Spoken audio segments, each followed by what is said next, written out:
कुंद का कुंदन, यह ग्रंथ आचार्य प्रवर कुंद स्वामी के ग्रंथों की सारभूत गाथाओं का संग्रह है।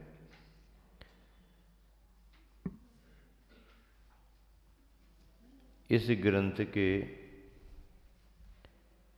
ज्ञान के अधिकार में पहला अधिकार रत्नत्रय का अधिकार, दूसरा अधिकार उपयोग अधिकार और तीसरा अधिकार ज्ञान के अधिकार चल रहा है। ज्ञान के अधिकार में आज 51वें नंबर की गाथा चलनी है। हाँ, 50 गाथाएं पूरी हो गई। 51वें नंबर की गाथा शुद्ध नय का स्वरूप। क्या? शुद्ध नय का स्वरूप। उच्चारण करेंगे। जो पस्सदियप्पानम अबद्धपुट्ठम अनन्ययम नीदम अभिशेष मसंजुत्तम तम शुद्ध नयम व्यानिहि।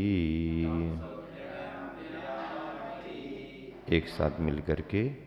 जो पस्सदियप्पानम अबद्धपुट्ठम अनन्यम नीदम अविशेषमसंयुक्तम तम शुद्ध नयम व्यानिहि। समयसार ग्रंथ की 16वीं गाथा है। शुद्ध नय का स्वरूप इसमें बतलाया जा रहा है। अन्वयार्थ। जो अर्थात जो नय।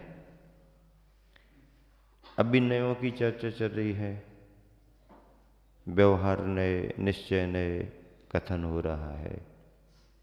नय कहते किसे हैं?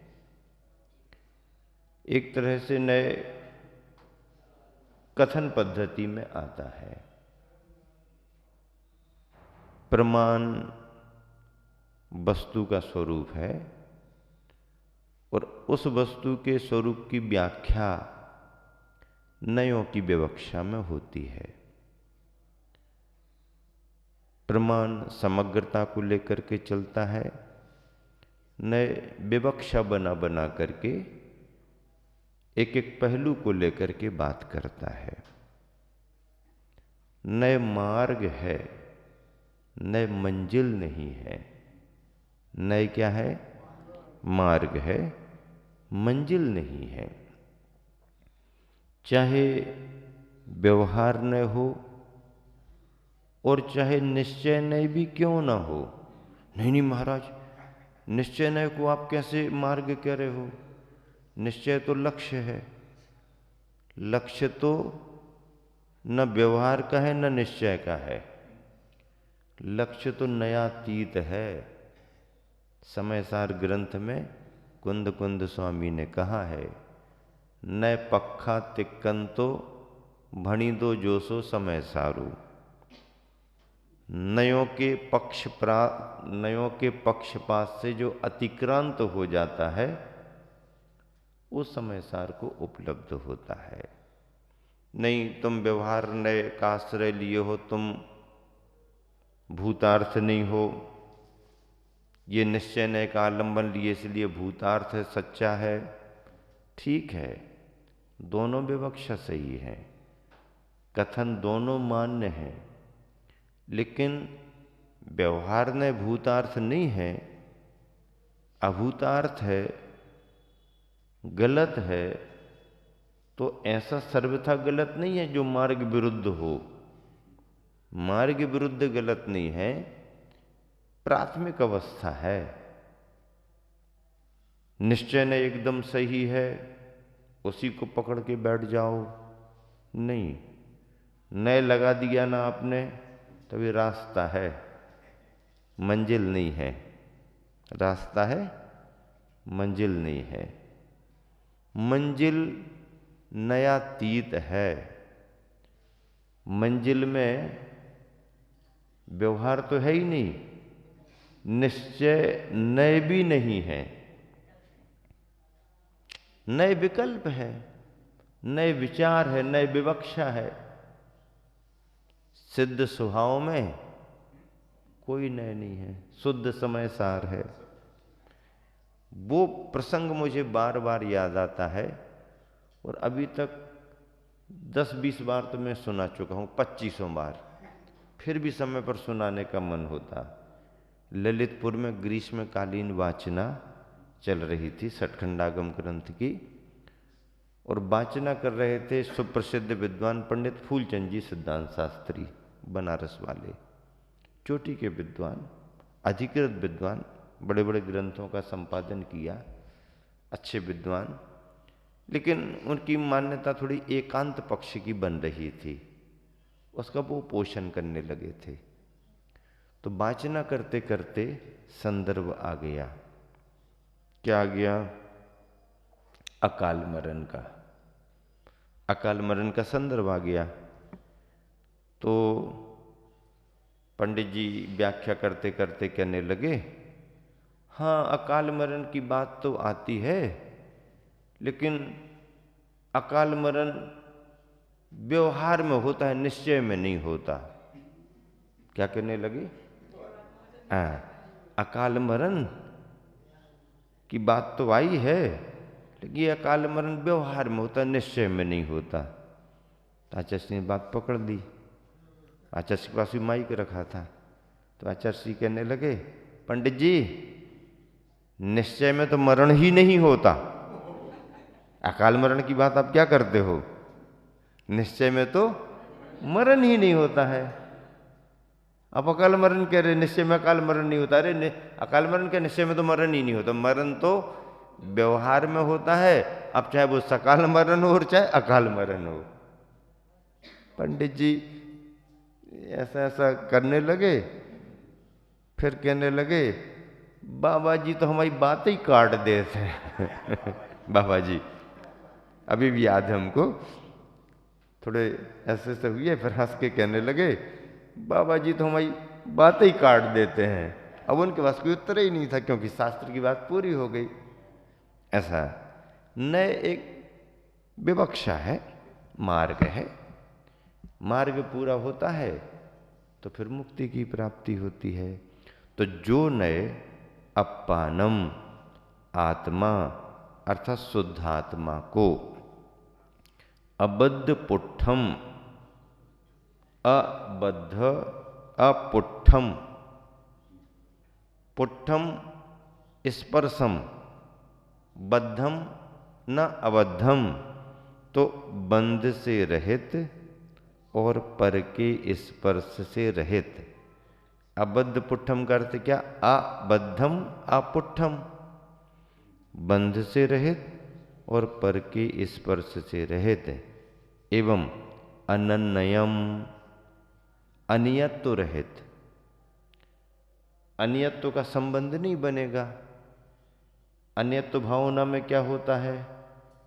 हम पर को अपना मानते हैं। तो ऐसी अनियत्व भावना से, अनियत्व से रहित, नीदम, नीदम चल और अचलता रहित, चला चलता रहित।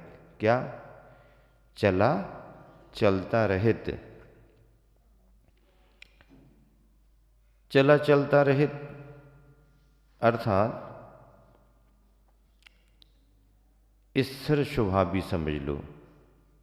नियदम अविशेषम, ज्ञान दर्शनादि के भेद से रहित, विशेषताओं से रहित अर्थात ज्ञान दर्शनादि के भेद से रहित। असंयुक्तम, अन्य के संयोग से रहित। ऐसे 6 भाव रूप पश्चदी देखता है, तम उसे शुद्ध नयम बियानी ही, शुद्ध नय का अनुभव जानो, शुद्ध नय की परिणति जानो। जो नय आत्मा अर्थात शुद्ध आत्मा को बंध से रहित, पर के स्पर्श से रहित, अनियत्व रहित, चला चलता रहित, ज्ञान दर्शनादि के भेद से रहित और अन्य के संयोग से रहित, ऐसे 6 भाव रूप देखता है। देखता है का मतलब इन 6 भाव रूप श्रद्धान करता है, वैसी मान्यता बनाता है या वैसा अनुभव करता है, उसे शुद्ध न जानो। भावार्थ, जो न आत्मा को बंध रहित, स्पर्श रहित, अन्यत्व रहित, चलाचल रहित, विशेषताओं से रहित और अन्य के संयोग से रहित अवलोकन करता है, वह शुद्ध न है। जब यह जीव शुद्धोपयोग रूप निर्विकल्प समाधि में लीन हो जाता है, किस में लीन हो जाता है? शुद्धोपयोग रूप निर्विकल्प समाधि में लीन हो जाता है, उस समय वह अपनी आत्मा में होने वाले रागादि भावों को अपना स्वभाव न मानकर केवल कर्म के उदय से होने वाले औपाधिक भाव रूप मानता है। क्या मानता है? औपाधिक। औपाधिक क्या? उपाधि जनित भावों को औपाधिक कहते हैं। उपाधि जनित भावों को औपाधिक कहते हैं। उपाधि क्या कहलाती है? उपाधि क्या कहलाती है? मन में जिस भाव को स्वीकार कर लिया वो उपाधि है। मन में जिस भाव को स्वीकार कर लिया हमने वो उपाधि है। आधि, व्याधि और उपाधि। व्याधि शरीर में होती है, व्याधि शरीर में होती, आधि मन में होती है, मानसिक कोई भी असुविधा आदि। और अपने मन से किसी बात को स्वीकार कर लिया है वो उपाधि हो जाती है। नाम संज्ञा एक तरह से उपाधि का छोटा रूप है। श्यामलाल, अब इतने लोग बैठे हैं, कोई नहीं देखेगा तुम्हारी तरफ, लेकिन सुनते सुनते जिसने ये समझ लिया कि हमको श्यामलाल कहते हैं तो वही आएगा। अब बाबूलाल भी यदि गांव में 4-5 हैं तो बाबूलाल कौन से? तो फिर वो टूटे वाले, गांव वाले, ये वाले वो वाले वो लगा देंगे तो बाबूलाल में फिर वही आएगा। यहां तक कि मनुष्य तो छोड़ो, जानवरों में भी नाम संज्ञा के रूप में वो अपने संबोधन को पकड़ लेते हैं। गौशाला में नंबर 1 गाय आ जाओ तो वो नंबर 1 जो सुन सुन के नंबर 1 वो नंबर 1 वाली आएगी। 10वें नंबर आ जाओ, चलो आओ 10वां नंबर गाय, बस 10वां नंबर सुन सुन के हमारा 10वां नंबर है। 10वां नंबर। जानवर भी किसी का अब गौरी, काली, धवली नाम रख दिया, अब उसने ग्वाले ने, सेवक ने, ए गौरी कहाँ जा रही, तो वही मुड़ करके आ जाएगी। गौरी में काली नहीं आएगी, वो समझ लेती है कि गौरी हमको कहते हैं, गौरी हमको कहते हैं। तो ये उपाधि मन में जो हमने स्वीकार कर लिया, उपाधियां आपने दे दिया किसी को, आज से ये श्रावक शिरोमणि हैं, ये धर्म की मूर्ति हैं, अब वे तो दे के भूल गए, अब तुम याद करे बैठे हो। अब जिस गांव में दी है उपाधि और वो गांव वाले दे करके भूल गए, फिर तुम पहुंचे और उन्होंने नहीं कहा वो वाला संबोधन, अब आप याद दिलाओगे, आपने पिछली बार कहा था ना, वो भूल गया क्या करके, अब ये लिखे बैठे हैं।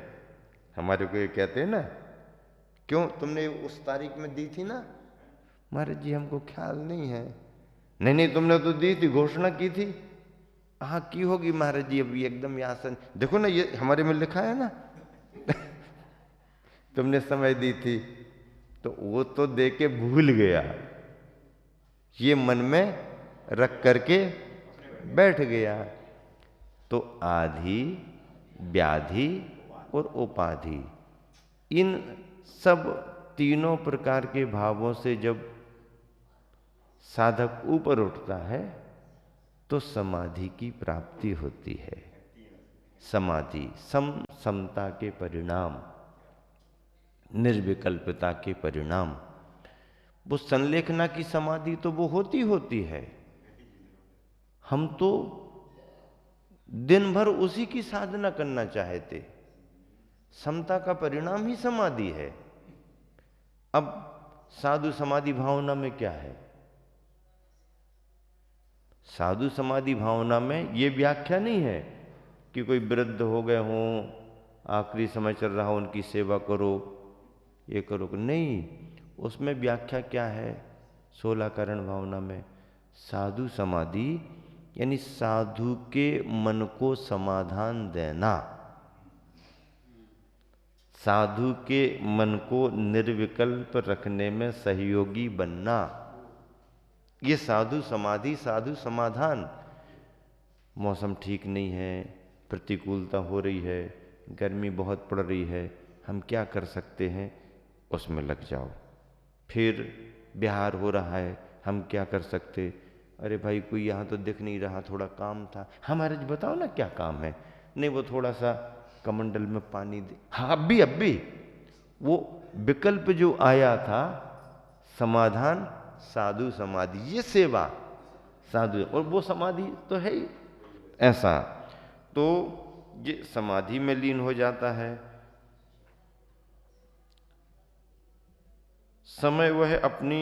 उस समय वह अपनी आत्मा में होने वाले रागादि भाव अपना स्वभाव न केवल कर्म के उद्देश्य औपाधिक भाव रूप मानता है।